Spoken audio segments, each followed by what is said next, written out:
In an industry stuffed with marketing bullshit, empty promises, and shiny-suited liars, one woman's had enough. She knows what it's like to have the wrong clients, no money, and no time for fun. But she also knows how to fix it. And on the Business for Superheroes show, she promises to tell the down and dirty truth about business, sales, and running away with the circus. Here's your host, Vicky Fraser. Cake. Hello, welcome to the Business for Superheroes show. I'm Vicky Fraser, and that ejection of cake you just heard was my husband Joe. Hello. Hi. This week I've got in my notes that we're drinking water because we spent the weekend soaking in alcohol with Joe's entire family. We are not drinking water. We're drinking Cobra beer. Beer. But yeah, we had Joe's entire family and half of my family around at the Dingle for the annual Fraser Worm Charming Championships. 2017. 2017, yep. And it was our turn to host this year. It's quite a thing. The worms won. The worms did win. Our garden is bloody full of worms, and not one person caught one worm, which I feel covered in shame, frankly. Well, to be fair, it was extremely hot, as evidenced by my face. Yeah, Joe looks like a tomato right now. It's hilarious. It's like, why were you not wearing your hat? Oh. Why were you not wearing sun cream? Well, I thought mostly because I was drunk. Right. Drunk in the sunshine. Everybody was quite drunk.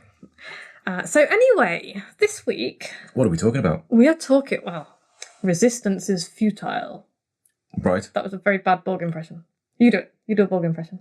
You can't be silent on a podcast. I don't. Resistance. I don't know how they talk. No, they don't much. They don't much. Okay, so let's start. Borgification of what? Well, let's start with a question Okay.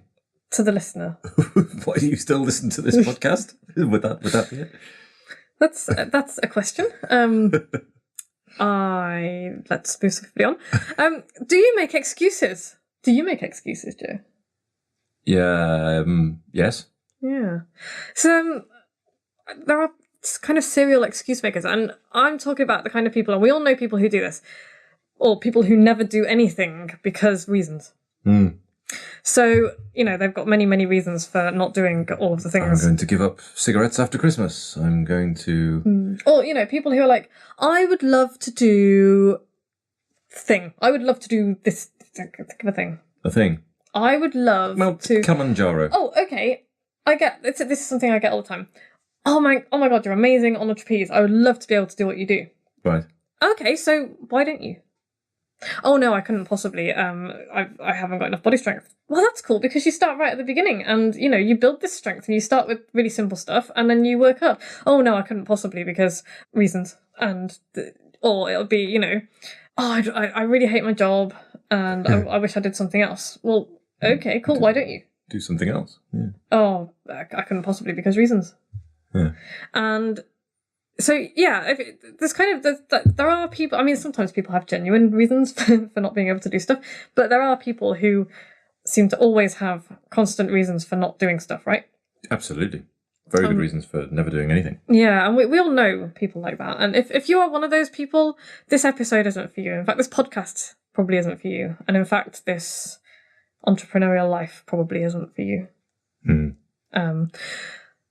Because this podcast is for people who are like the Borg, in a good way. Right. They don't assimilate people, chop them up, and steal their body parts and mechanically Grow enhance people in boxes. No. We're talking about the good side of the Borg. Where they take over planets. Maybe we should explain what the Borg are, because not everybody is a massive nerd. Okay, so in Star Trek TNG, The Next Generation, the one with Patrick Stewart as Captain Jean-Luc Picard. Yes. Everybody knows Star Trek TNG, surely. No, not everybody does. Surely. Well, as opposed to TOS and Voyager and all that. I would think that most people who are listening to this podcast, I would think probably must, because I attract, the right type of people. The correct people. The correct people, yeah. Okay, so in Star Trek TNG, the Borg is one of the It's like The series baddies. perennial series baddie type thing.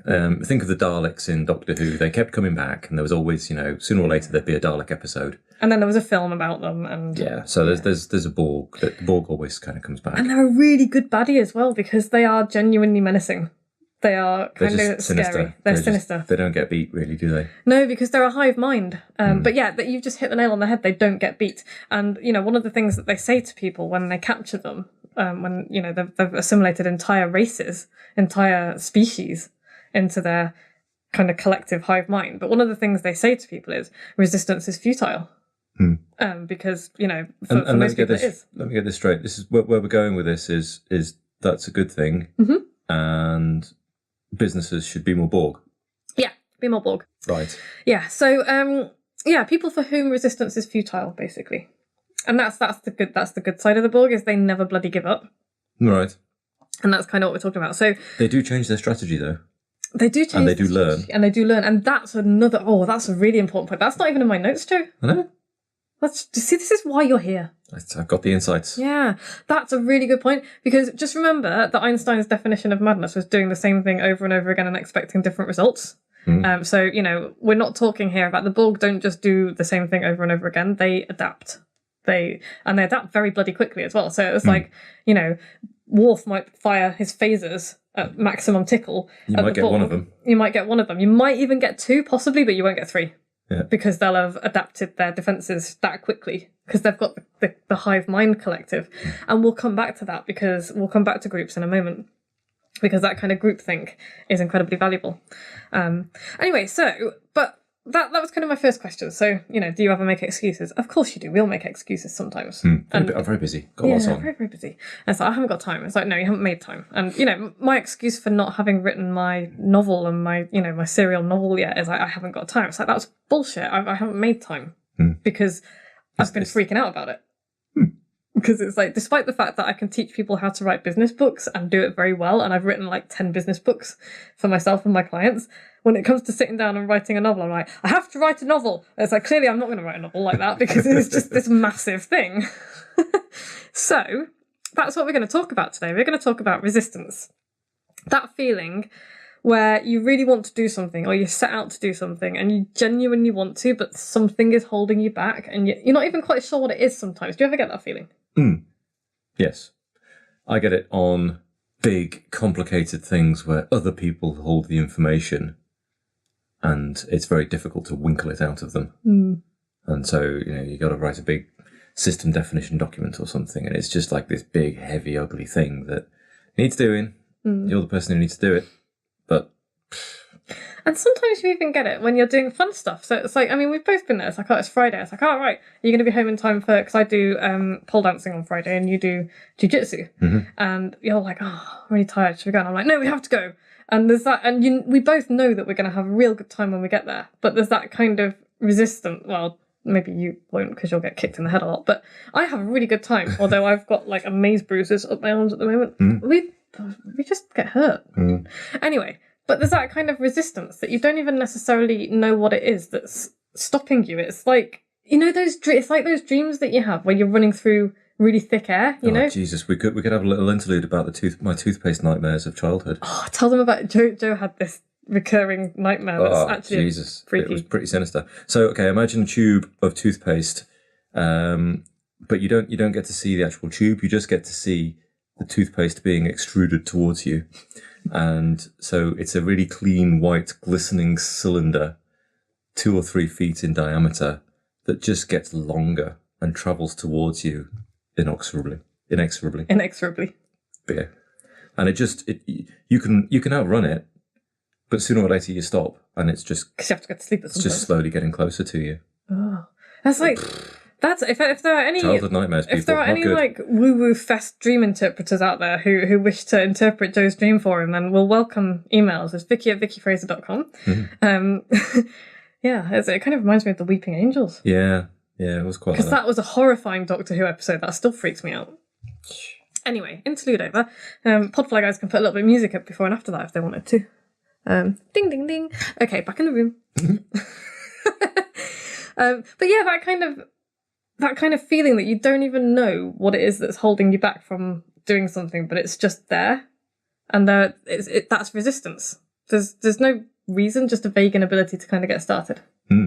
And, we've talked about procrastination before in quite a lot of detail, specifically in episodes 61 and 80, if anyone wants to go back and listen. I know, right?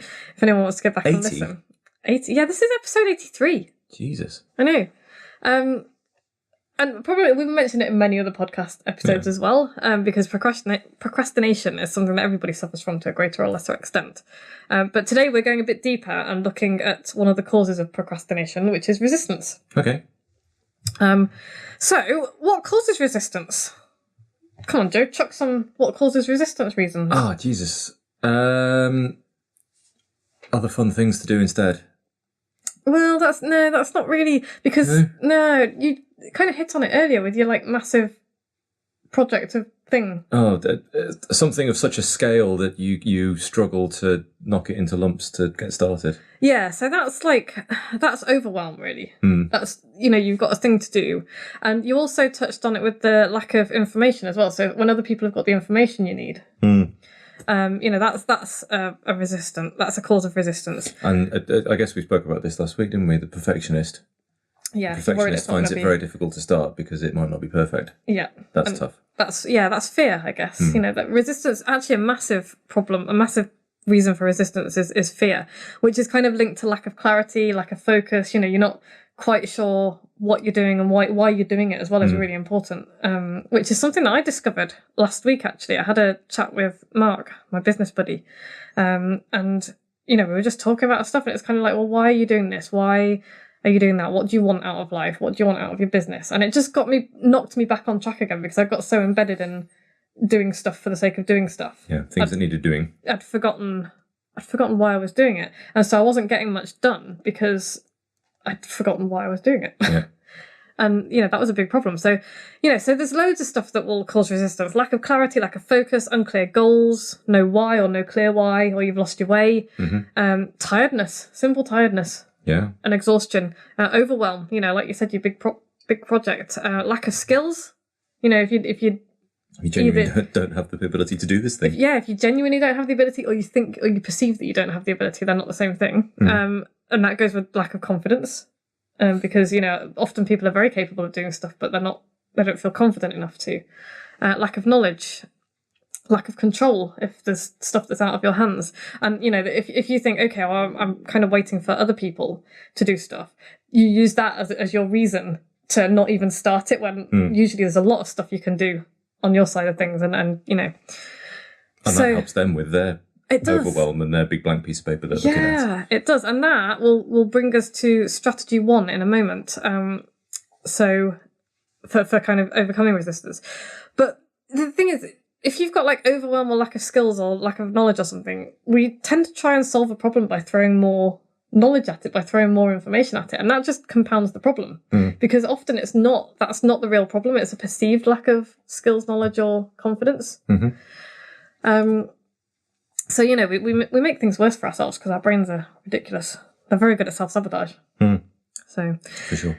But today, we're halfway through the podcast now, so let's get to the meat of it. We're going to give you 3 strategies to overcome resistance, because you absolutely can overcome it. Okay. And there are many, many strategies for overcoming it, but we're going to give you 3. And we're going to start with a little proverb that I heard from Richard Branson first off. It's actually touted as, if you Google this proverb that I'm about to give you, it will be cited as an African proverb. And I'm doing air quotes and I'm making a face, because the ludicrousness, is that a word? The ludicrosity of calling something an African proverb is like saying, it's like saying a European proverb. Because Africa is such a massive place with so many different cultures and languages, and, anyway, so who the fuck knows what the correct attribution is. But I first heard Richard Branson say it anyway. And he said, if you want to go fast, go alone. If you want to go far, go with a group. Okay. And he wasn't saying that going fast is a bad thing necessarily, because sometimes you need to go fast. And that's why I do a lot of my stuff on my own. Yeah. But that will only take you so far, because you are very limited. Because, if all you're doing is stuff on your own, then you've only got your skills to do it with. Exactly. And that kind of brings me to groups. So, you don't always want to, and that's the first strategy, is find yourself a group. So you don't always want to work in a group on a specific project, but a group of people can help you keep on track and working. I would not be where I am now talking to you, You dear three listener. dear listeners. You three dear listeners. If Oh my God. if I had tried to do it all alone, I would not be here doing this stuff because, you can't. And I went out earlier today before my trapeze class to meet Tanya. Hi, Tanya, who is going to start listening to the podcast. Yeah. Welcome. But I went to meet her because I want to write a book. You want to write your bloody I want book? to write my bloody book. I want to write a novel. It might be a serial Charles Dickens style novel or whatever, but we've formed a little... Aiming low with Dickens. Aiming low with Dickens, yeah. But no, you know what I mean, though? It's like a serial rather than... Yeah. Yeah. Anyway, thanks for that. My self-esteem has just plummeted through my feet. But yeah, me and Tanya have formed a little writing group. Okay. Because she writes screenplays. Cool. And I'm saying that out loud in public so that she does her bloody homework, which is a video blog. Vlog, yeah. And I have my homework too, which is to come up with 3 credible ideas for a story. Okay. And we're getting somebody else involved as well. And that's a little writing group because that's the only way I'm going to write a bloody novel.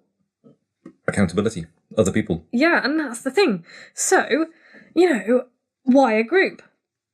That's why you've got accountability. It takes the pressure off as well. People are a sounding board. If you have a really bad day and you're really struggling, sometimes all you need is people who get it to listen to you and hear you.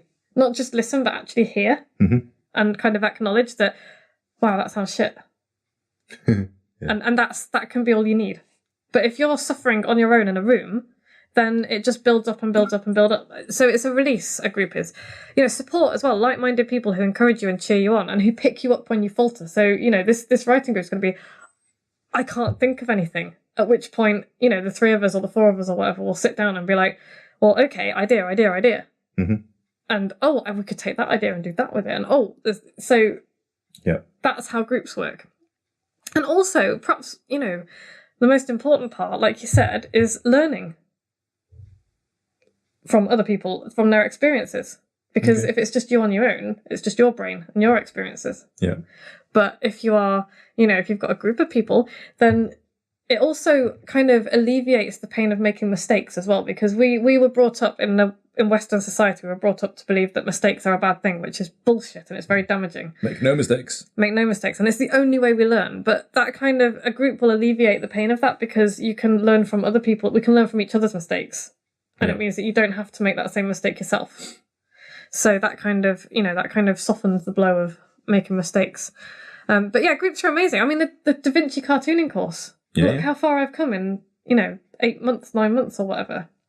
From the group, because we're posting our cartoons up in the forum and getting feedback and encouragement and support. Yeah. And my inner circle, my superheroes. They're all getting stuff done, helping each other out, listening, talking, offering advice and opinion. Yeah, I mean, we get several questions or rants thrown into the email group, the Google group, in a week. And always we get people back with, even if it's just wow, that sounds really shit, I'm sorry to hear that. You'll get some people saying that, and then you'll get some people going, oh, you know what, let's try this. Or I had something like that, and I did this, this, and this. Yeah, and it's just so very valuable, so very valuable. But it has to be the right group, Because, the wrong group can be a bad thing, and that's why I don't accept just anyone into the superheroes. So if I don't think someone will be a good fit, they don't get in. They don't get in, no. So, okay, so that's the first strategy. Find yourself a group. It doesn't have to be a paid group, but find yourself a group, an accountable group of like-minded people. And there should be a mix of abilities, people who are ahead of you and people who are behind you, and then you can get a hand up and give a hand up. Yes. I think that's really, really important. For sure. Yeah, if you're the most experienced person in the room, you need to find a different room. Yeah, I never want to be the smartest person in the room. Ever. But also you don't want to be the dumbest person. You don't want to be the dumbest person in the room either. Yeah. So, you want a balance, and then at some point people will move on, and and that's a good thing. Yeah, it's a good thing. Yeah, God, I've had a couple of people move on from the superheroes because they needed that next level, and I was really proud because that means that I've done my bloody job properly. Yeah. So that's ace. Okay, so the second strategy is detail. Details are really important. And let's have a look at most to-do lists. It's just a list of stuff to do, isn't it? Yes. So you might have, okay, let's take one of my do lists. Write daily email, do podcast, write 2 chapters of client's book, write newsletter. So far, so simple, right? That's a big day. Yeah, okay. Do laundry, whatever. But we can do better than that, because that's actually a really daunting... Let's leave aside the fact that I wouldn't actually do all of those things in one day, probably. That's actually a really daunting list because there's no detail in it. Right. So what we should be doing, and this is what I do, actually, I break everything down. Let's take do podcast. That's actually a whole bunch of stuff. Mm-hmm. So I don't just have do podcast, and I use Trello for this, by the way, because they have checklists, and it's very satisfying Trello is good. clicking the checkbox. But yeah, do podcast is one thing on my do list, but it's actually a whole bunch of stuff. And the whole bunch of stuff is decide on topic, come up with 3 key points that I want to put across, 3 key messages, do my research if I need to. Well, I always need to. Write my outline, decide on my call to action, decide on the drink, pour the drink, record the podcast, upload it to Dropbox, email the Podfly guys. Hi, Podfly guys. Hi, Podfly guys. You guys are awesome. And write the promotional email that goes with it on a Saturday. So that's, suddenly I've gone from having this great big kind of nebulous task to do. That's difficult to achieve because it's not very defined. Yeah. To lots of little tasks that I can tick off one by one that makes up do podcast. Mm-hmm. So that's my second strategy, is get the detail in. This is why my book course works so well, and it's why I get people like Andy Mack saying your course is the dog's bollocks. Because, right at the very start, I say don't set out to write a book because that's horrifyingly difficult, which, by the way, is exactly what I did with my novel. I'm going to write a novel, dickhead. Instead, when people join my book course, which is published in 90days.com, we come up with a topic, we come up with an audience, we come up with a problem to solve for them, because I'm talking about business books here, not fiction. We write an outline. Then we write a detailed outline. So we take the outline, we take the bullet point for chapter 1, and we put sub-bullets in, we make a detailed outline. And then we break it into chapters, and when we write the chapters, then we write the front matter, which is broken down into all the front matter, and then we write the back matter, which is broken down, then we get the cover design, and then we do all the other gubbins that goes with, getting a book done. And if you look at that right at the beginning and go, fucking hell, that's a lot of stuff to do, then you'll never do it. But the way my course works, and because this is the only way I think you can do it kind of sensibly if you're not a writer, or even if you're a writer, is to start with, the general, and then you get specific. Mm-hmm. It's the only way I think to do it. So, I mean, there are many other ways to write a book, but this is the way that I've structured my course. This is my way, and I found that it works very well. And without those clear steps, it's chaos and overwhelm, and resistance wins, and you get nothing done. You have a massive blank piece of paper, and you just look at it for a couple of days, and then you think, well, maybe I should go and do something else. Yeah, and you dive into a bottle of gin, and you don't come out for a week. I've never done that. So that's second strategy. So we've got groups. Find yourself a group. Mm-hmm. Strategy 1, get into detail of your tasks. The detail of your projects. That's strategy 2. And strategy 3 is set yourself deadlines. The absolute worst thing that a client or associate can do to me is to say, oh, you can get it to me whenever. Because that just means never. Bottom of the list. The word never is, in whenever. That means never for me. Obviously, I do it. I do get it done. But resistance sets in because it's like, well, I don't need to do it yet, so I'm going to do something else. So do you think you need a deadline, or do you think you need motivation? Both, I think. We talked about motivation and inspiration a few episodes ago, didn't we? So I'm wondering whether a deadline is the same as motivation. Well, it is. It's an external trigger for you to, if somebody says to me, I need you to have project X finished in 2 weeks' time and give me a date, then I'll get it done. That's what will happen. That's what will happen. If they say to me, I'll get it to me sometime in the next 6 months, it'll probably get done sometime in the next 6 months. It'll get done 5 minutes before the 6 months is up. Yeah. And that's another bonus from breaking stuff down into tasks as well, by the way, because it can be, if you set yourself deadlines, that can work, but you need accountability. I need accountability, because if I set myself deadlines, I'm good at moving them. But if I was writing a book for a client, I'd be like, well, I'm going to get the first draft of chapter 1 done by, X date. I'm going to get chapter 2 done by X date, chapter 3 done by X date. So, and I will work backwards from whatever deadline they give me. Yeah. And if somebody doesn't if somebody says just get it done whenever, there's no rush, then I will press them and say, you need to give me a deadline. Yeah. Because otherwise it will just float in the air and, won't get done. So, to get stuff done, you need a trigger, basically. That was whiskey. Our cat. To get stuff done, you need a trigger of some kind. Deadlines work brilliant for me. But what you can't do is just sit and wait for inspiration to strike, because inspiration will never just strike. Yeah. It's not like a bolt from the blue. People create their own, writers. If you read Stephen King's stuff, the stuff that he writes about writing, he says the worst thing you can do is sit down and wait for inspiration to strike. It just doesn't work like that. Yeah. He always has an idea for a story that he will percolate around in his head. But does he have like I'm going to write 8,000 words today type goal? Or does he have I'm going to write a story? Or does he have I'm going to outline things? How does he do it? Because he generates a phenomenal amount of stuff. He does, yeah. He has a specific... I'm not going to go into loads of detail about it. His book on writing is an excellent book if you want to know, regardless of whether you're writing fiction or non-fiction, his book on writing is brilliant, and he kind of goes into his method. I can tell you that, was it Ernest Hemingway? Ernest Hemingway set himself word deadlines. And somebody else really famous, I can't remember who, I've got it in my head, it's John Steinbeck, but it might not be, wrote his novels. What was it? Was it one of the legal lawyer writers? Anyway, somebody very famous who you will have heard of, whose name escapes me right now. Fancy.